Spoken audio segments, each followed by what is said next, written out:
देखो question number 6 में है ये कि नगर परिषद में 4 तो पुरुष हैं, यानी कि जेंट्स हैं हमारे 4 और स्त्रियां हैं हमारी 6।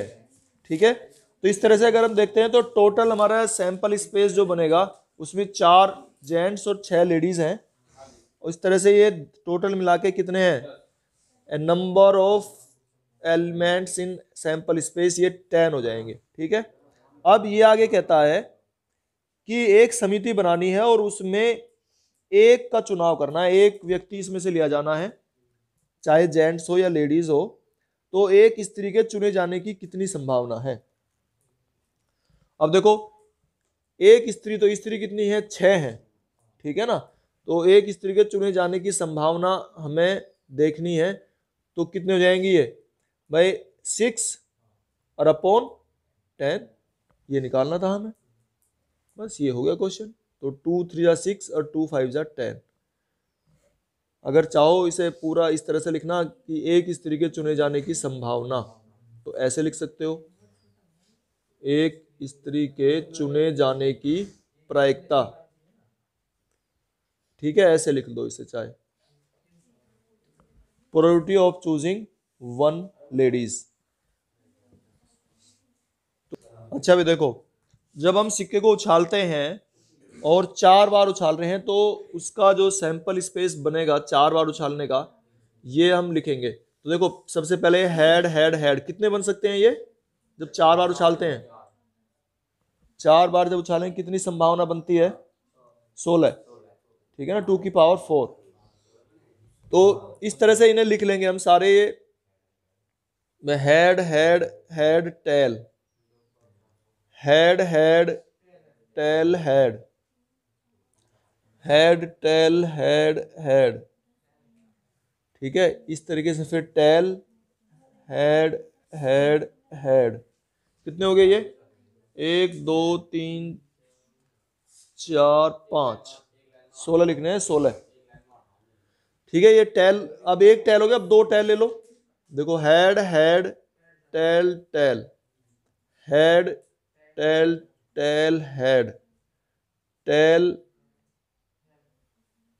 इधर लिख लिया मैं, टेल टेल हेड हेड, फिर टेल हेड टेल हेड, और फिर head tail head tail. 2 2 tail ये ले लिए हमने, है ना। 2 टेल की जितनी संभावना हो सकती थी वो सारी लिख ली हमने। तो ये, अब फिर 3 टेल ले लो, 3 टेल लेंगे तो हेड टेल टेल टेल, फिर टेल हेड टेल टेल, फिर टेल टेल हेड और टेल, फिर टेल टेल टेल हेड। ठीक है, और एक और हो सकती है कोई सी, चारों बार टेल तो चलो वो आ जाएगा, टेल टेल टेल टेल। एक और बचा है अभी, बताओ कौन सा होगा। 16 हो, कर भाई। तो टेल हेड हेड टेल, यानी कि 2 वाले में रह गया ये, टेल हेड हेड और टेल। तो इस तरीके से हमने ये लिख दिए हैं, ये 16 हमारी संभावनाएं बनती हैं, 16 पॉसिबिलिटीज हैं। अब देखो इसमें ये पूछना चाहता है हमारे से कि वो जब एक हेड आती है तो 1 रुपया जीतता है। तो अलग अलग संभावनाएं हम देखते हैं कि जब चारों हेड हैं तो वो कितने रुपए जीतता है।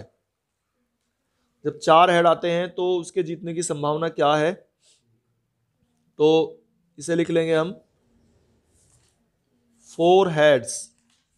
ठीक है ना, चारों के चारों हेड हैं तब उसके, हाँ, तो वो कितने रुपए जीतेगा, 4। ठीक है, जब 4 हेड हैं, फिर प्राइस मनी, मनी लिख लो चलो इसे, है ना, ऐसे लिख लिया मनी जो है उसकी 4 हेड पे। फिर जब 3 हेड है तो बताओ ₹3 जीतेगा, लेकिन एक टेल भी तो होगा साथ में, ₹1.5 हारेगा भी, है ना। तो 3 में से 1.5 हट गया तो कितने बचे भाई? 3। देखो 3 हेड है तो 1 + 1 + 1 और -1.5, तो ये ₹1.5 आएगा। फिर जब 2 हेड होंगे तो क्या होगा, यानी कि 2 हेड है तो 2 टेल भी होंगे, तो 2 हेड पे तो 1 + 1 और 2 टेल पे 1.5 हारेगा, 2 बार हारेगा। तो ये कितने हो गए? 1 और 1 2 और 3, यानी कि ₹1 उसका लॉस में रहेगा।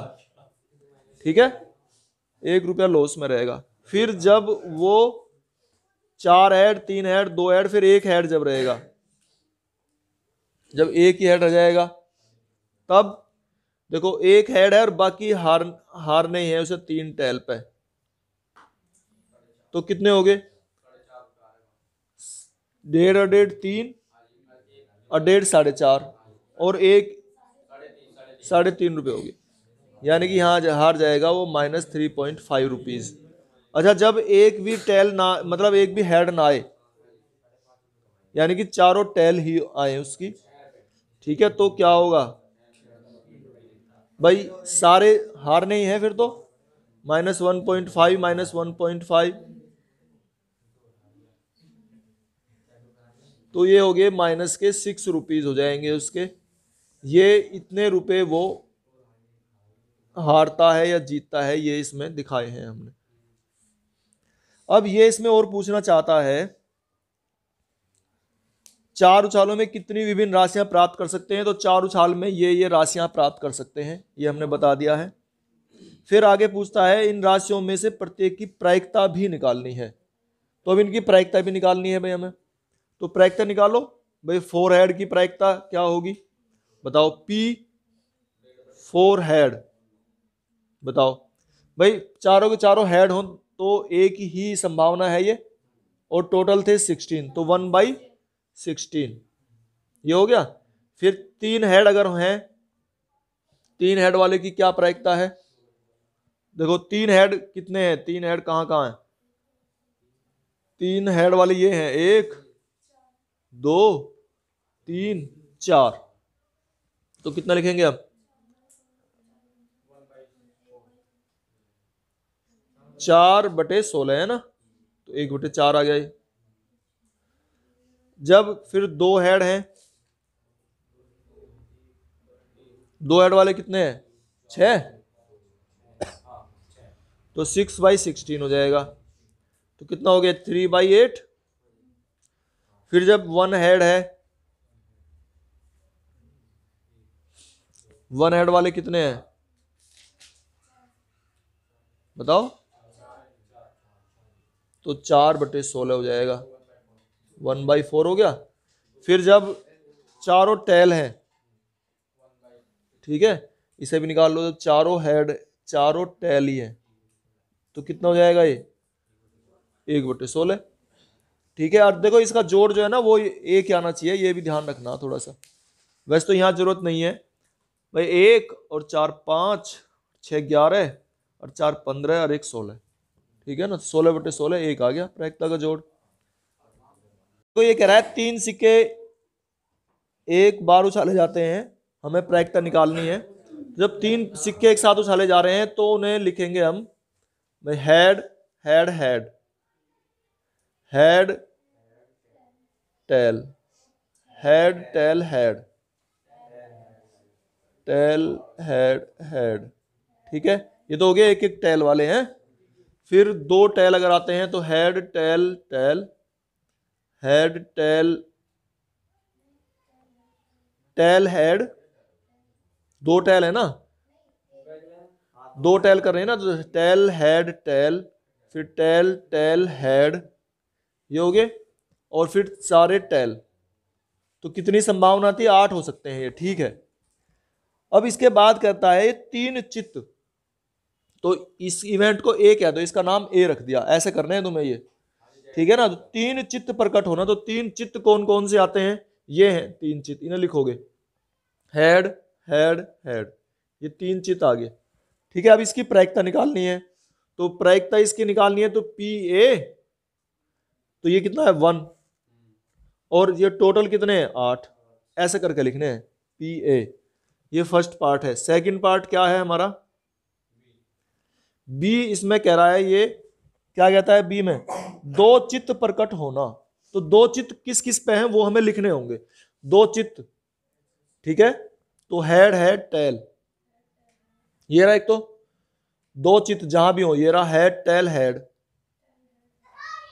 ठीक है, और टेल हेड हेड, दो चित्त जहां जहां भी आते हो वो सारे हमें लिखने होंगे। तो ये पी, ये बी हो गया सेट हमारा, और इसकी प्रायिकता हम लिखना चाहते हैं, ठीक है ना, ये हो जाएगा नंबर ऑफ बी, ऐसे लिखना चाहिए वैसे तो हमें, N B over N S, ठीक है, ये N B over N S. B, N B का मतलब है इसमें नंबर ऑफ एलिमेंट कितने हैं, तो 3 है ना, ये 3/8, ये हो गया। थर्ड ऐसे लिखना चाहिए, ये तरीका हमारा, कभी पेपर में वैसे करिए और डायरेक्ट वो आंसर थोड़ी लिखने हैं हमें, सॉल्यूशन लिखना है हमें हमें सॉल्यूशन लिखने हैं, सॉल्यूशन। अच्छा तीसरा क्या है, न्यूनतम दो चित्त प्रकट होना।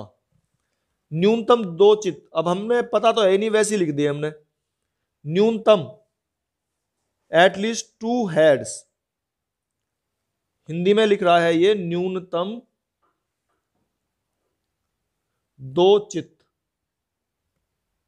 तो कम से कम दो चित्त का मतलब है कि कम से कम दो तो आने चाहिए, अगर ज्यादा आ जाए तो अच्छी बात है। जैसे हम कहते हैं ना एग्जाम में कम से कम 33 नंबर पे पास है 33, तो 33 तो आने चाहिए, किसी के 50 आ जाओ या किसी के 99 आ जाओ तो अच्छी बात है, कम से कम 33 तो आने चाहिए पास होने के लिए। तो ये ऐसे कह रहा है कि कम से कम दो चित्त जरूर आने चाहिए, ठीक है ना, ज्यादा आ जाओ तो अच्छी बात है, तो कम से कम दो चित्त देखते हैं कौन कौन से हैं हमारे। देखो दो ये रहे, head head tail, head tail head, tail head head, और कम से कम दो, तो आगे अगर 3 आ जाओ तो और भी अच्छी बात है, तीसरा भी तो लिख लो फिर, ट्रिपल एच वाला ये आ गया, ठीक है। अब इसकी प्रायिकता हम इसे मान लिया, ये सी कह रहे हैं इसे, है ना, ये सी सेट कह रहे हैं, यहां सी लिख दिया मैंने इस तरह से करके। तो पी सी हम निकालना चाहते हैं, तो ये N C over N S हो जाएगा, और ये हमारे 4 हैं और डिवाइड में 8 आ गया, ये तो 1/2, ये आ गया हमारा थर्ड। फोर्थ समझो इन्हें ध्यान से, अधिकतम दो चित्त,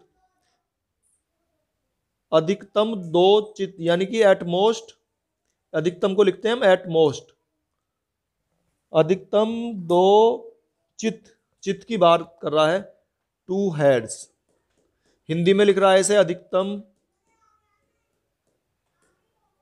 दो चित्त।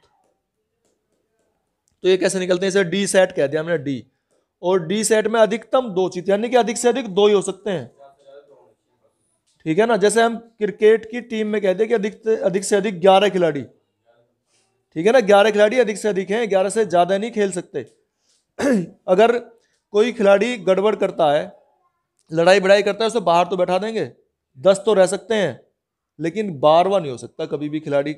जब क्रिकेट का मैच चल रहा हो तो कभी 12 नहीं खेल सकते एक साथ, 11 हो सकते हैं, 11 से कम तो रह सकें। तो इसी तरह से है ये एटमोस्ट 2 हेड्स, अधिक से अधिक दो चित्त। तो अधिक से अधिक दो चित्त यानी कि कहने का मतलब है कौन कौन से होंगे बताओ, अधिक से अधिक दो चित्त में ये तो होंगे ही होंगे भाई, head head tail, head tail head, tail head head, ठीक है। दो चित्त, दो से कम ये भी चल जाएंगे, ठीक है ना, ये head tail tail, tail head tail, और टेल टेल हेड, ये इस तरीके से हो सकता है, ठीक है। और ट्रिपल टी भी आएगा, ठीक है ना, ये ट्रिपल वाले भी आ जाएगा, क्योंकि ये भी तो इसमें संभव है। हम बात कर रहे हैं अधिक से अधिक दो चित्त, मतलब दो से ज्यादा चित्त नहीं होने चाहिए, पट चाहे कितने भी हो जाओ।